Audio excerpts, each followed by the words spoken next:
Selon une étude du cabinet Elias, 42% des salariés se déclarent exposés à des incivilités au travail, qu'elles soient d'origine interne ou externe. La méthode Arrive en 4 étapes va vous permettre de mieux comprendre ce qui se passe chez un interlocuteur en colère et surtout vous aider à faire face à ces situations difficiles. La première étape est accepter. Accepter sans jugement la colère de l'autre, le laisser vider son sac, ce qui lui permettra de baisser sa charge émotionnelle. Tout en l'écoutant, profitez-en pour prendre du recul sur la situation. Imaginez-vous une bulle de protection. C'est sa colère, pas la vôtre. Cela vous permettra de ne pas rentrer dans l'escalade de la violence et ainsi vous préserver. La deuxième étape, reformuler.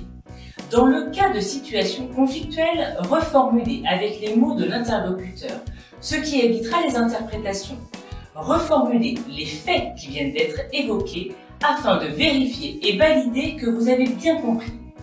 Si j'ai bien compris, vous venez me voir car vous avez reçu un appel de cotisation. La troisième étape est isoler.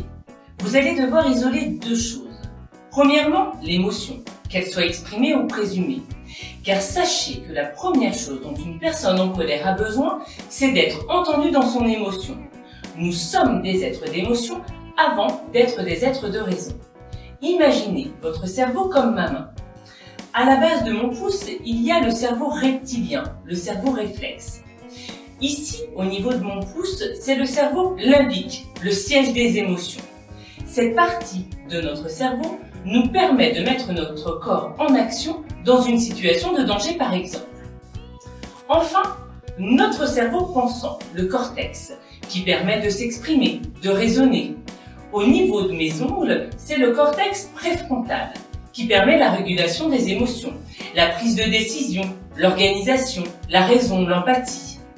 Eh bien, sachez que lorsqu'une personne se laisse envahir par son émotion, elle se déconnecte complètement de son cerveau pensant et n'a plus ou peu de pertinence, plus ou peu de capacité à raisonner, à être logique. Et elle est en prise directe avec son stress et donc à des réactions automatiques comme l'agressivité par exemple. Il est donc important d'entendre et de gérer l'émotion de votre interlocuteur afin de le reconnecter à sa capacité de raisonnement et d'analyse. Je comprends que cette situation puisse vous mettre en colère, ou j'entends combien cette situation vous agace.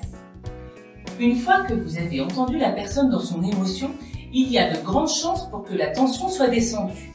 Pour éviter que cette émotion ne remonte, vous allez isoler et traiter l'un des facteurs internes générant de la colère, le besoin insatisfait, qui crée une frustration et génère donc une émotion. Et vous avez besoin de comprendre, d'être rassuré, d'informations, c'est bien cela? En fonction du besoin insatisfait que vous aurez décelé. À cette étape, il y a toutes les chances pour que son cerveau pensant soit reconnecté à son cerveau émotionnel et qu'il ait accès à la prise de décision, la logique, la raison.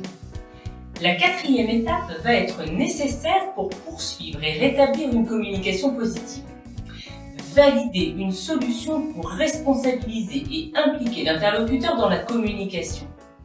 Acceptez-vous que nous reprenions ensemble votre dossier point par point.